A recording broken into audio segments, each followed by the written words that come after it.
welcome back to the channel. We're out in the garage today. We're working on my wife's 2010 BMW X5M. Today we're going to be installing new air springs on the back of it as the current ones are leaking. So I've had the car a little over 2 years. When we first bought it, it was fine. Then it was, if you let it sit over the weekend, it would be sagging in the back, start up, bags would inflate, you'd be fine. Then it was after a 10-hour shift at work, they'd be down.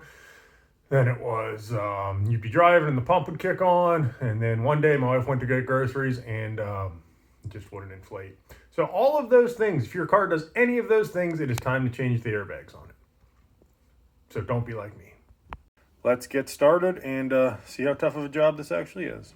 So we're into the passenger side here. If you do have to deflate your airbags, there's a couple bolts and a couple clips on these panels under here. Just lower that down. You'll see the pumps in there and the lines. One's red, one's blue. I believe blue goes to the passenger side, red goes to the driver. Disconnect them both, let your bags deflate, and then you're good to start where I'm picking up in the video.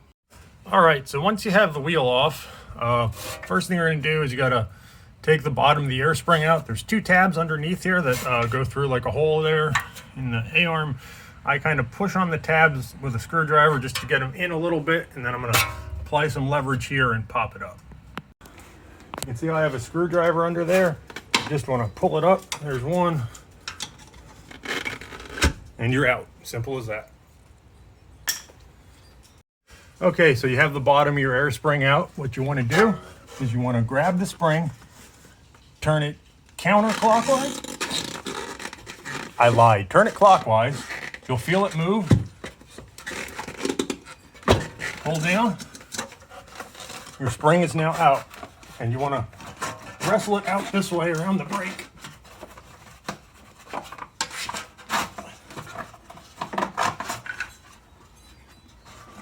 Like so. Okay, so once you have the spring out, you'll see there's a little fitting there. You want to loosen that up. It's a 10 millimeter. That's going to disconnect the air line from the air spring.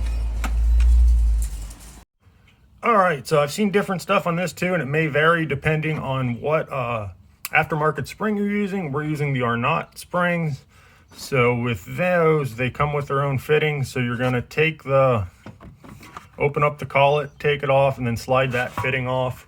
And then you do reuse the factory top hat or whatever you want to call this piece, the piece where the line runs through. All right, so here's the new air spring. Like I said, we're reusing the old top hat. When you're putting the top hat on, make sure the hole in the factory top hat, if it focuses there, that's where the air line goes through. Line it up with the air line on the new spring. So once you got that on there, like I said, make sure that hole's lined up with there. Arnott does give you directions on how to do this. You just pull out the factory plug, just throw that out. You put the line through here, insert it firmly until it's seated. You'll see how it is, insert it, and then they said to give it a tug to make sure you have a secure connection, but the directions are foolproof. So from there, we're back under the vehicle. We're going to insert the air line into the new spring. So you put the line into the new spring. You don't really feel it seating. It doesn't click or anything, but like the direction said, you just give it a tug and make sure it's in there. All right, so I have the bag in place. You're just doing this by feel. You're going to feel when the tabs slide up through, and then you're going to rotate it counterclockwise and lock it into place. So the air line's in the clip, and all we have left to do is connect the bottom of the spring. So to connect the bottom, you want to pull down on this little lip here and extend the spring. Again, sorry, 2 hands needed. So after you pull it down, that's what you have. It's still not locked into place. You gotta wiggle it into place by pushing down on it to secure it in with the 2 clips. All right, so that's seated, that's in place. This side's done. I cheated a little bit. I'll show you what I did. I put a jack under the A-arm to bring the A-arm up so you wouldn't be trying to stretch the bag and push it down as far.